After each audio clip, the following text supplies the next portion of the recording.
The following story has been brought to you by StoriesToInspire.org. I want to share with you an incredible story that happened in Yerushalayim.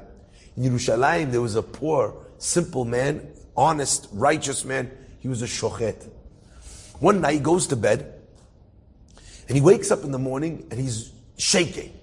The whole family comes around, they're all nervous, the mother's screaming. What's the matter? The man looks like he's about to faint. He tells his family, he said, I had the craziest dream. In my dream, he says, I passed away, I went to Shamayim, and they're weighing up all of my deeds. And he says, and I did okay. But then all of a sudden, they walked in, and they said, there's one problem. The problem is that once you were a shochet, and an almana, a widow, came to you on Erev Shabbat, after you went to the mikveh, after you were getting ready for, you got dressed, and she said, I have no chicken for Shabbat to serve my children, the widow, the orphans. Please, could you do the shechita for me for the chickens? And they said in the dream, and you told this widow, I'm really sorry, I already finished for today, I have no time. You didn't think about this woman, this widow. You didn't think about her orphans, and because of that, you have two choices. You could go back to this world, or you could spend 30 days. All expenses paid, Gehinnam. He says, I said to the malach, I said to the angel, Gehinnam 30 days, I'm not going back to this world again. I'll live a whole nother life to forget it. Who knows, maybe I'll make more mistakes next time around. Send me to Gehinnam. As the malach is taking me to Gehinnam, it's getting hotter and hotter and hotter, even as we're getting close, until it comes to a point where I can't bear it. It's so hot. The heat of Gehinnam in my dream is so hot. I started begging the angel, please, I want to go back to Bedin, take me back. I want to choose the other one. I want to go back. I want to choose the other one. The angel said, I'm really sorry. No backsies. I'm screaming, I'm begging, I'm pleading. He says, and that's when I woke up. The guy's beside himself. He's going over his life, bit by bit. He can't remember ever having such a story. He feels like, I would remember something like that. He thinks, who do I know? Who are the widows in the area? Who are the orphans? He's trying to think that way. On and on and on. Finally, he's so bent out of shape. He tells him to go to the rabbi. He goes to the rabbi. He tells the rabbi his dream. The rabbi says, listen, you went through your life with a fine-tooth comb. He goes, you wrote notes on every Friday. You went back and you look. You can't find any. It must be a dream that, in every dream, says the Gemara, there's elements of subconscious brain just tossing up nonsense. Divrei shitut. Simple things, not relevant things.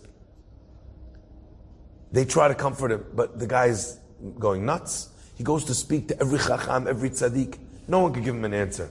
Until finally, I guess he's convinced, all right, must be a simple dream. It's not relevant. He calms down. A year goes by, 2 years, 3 years, 4 years.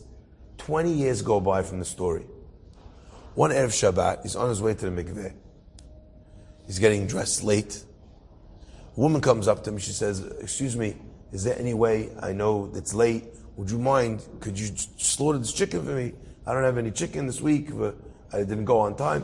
He said, I'm really sorry, I already finished for today, it's very late, I'm really sorry. Next week, if you come a little bit early, I'm happy to help you. Anyway, it's almost Shabbat, Mechilam. So he goes to the mikveh. Completely forgotten about his dream. He goes to the mikveh, he gets dressed, he goes to pray. Friday night, he comes home. Shalom aleichem alachem, eshet chayil miyimtza. Right as he finishes eshet chayil, the man all of a sudden hits him like a ton of bricks. His dream wasn't a dream about what was. It was a prophecy of something that didn't happen yet. Exactly like it happened in the dream, it happened in his life. And he starts screaming and yelling and crying and pulling his hair out. Yani. He doesn't know what to do. He tells his wife and kids, he goes, no one, we're not starting dinner. They go to the kitchen, they load up chicken, meat, potatoes, everything from their own thing. The whole family, the caravan, they take it to the lady's house. She's sitting there, they open up, they put them down. I'm so sorry about today. I completely forgot. Please forgive me. I brought you chicken and meat and potatoes and this. A feast for the family. The woman is so happy, she's crying tears of happiness. I forgive you, I forgive you, I forgive you. The man comes back home, makes kiddush, sings the Shabbat meal, has such joy in his heart that he's managed to do the tikkun, to fix up the mistake that he dreamed about 20 years before it happened. That night he goes to sleep with a smile on his face and he's ready. You're ready for the dream again, right? My friends, he goes to sleep that Friday night and he never wakes up again. That night he passed away in his sleep. How do we know the story?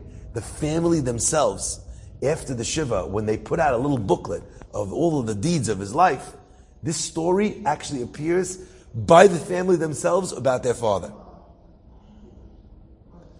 Now I think to myself, when I heard this story, this guy had something that most people don't have. He had a foreshadowing. He was already told from beforehand what the story of his life would become. And now, what's known about this man? This story was very famous in Yerushalayim. Imagine when you're in a difficult situation, when you're trying to choose to do the right thing. Think to yourself, they will tell stories about this day. My wife and my kids, even if no one else, even if it's not to other people. This is something that becomes the legacy of my life. Enjoyed this story? Come again. Bring a friend. StoriesToInspire.org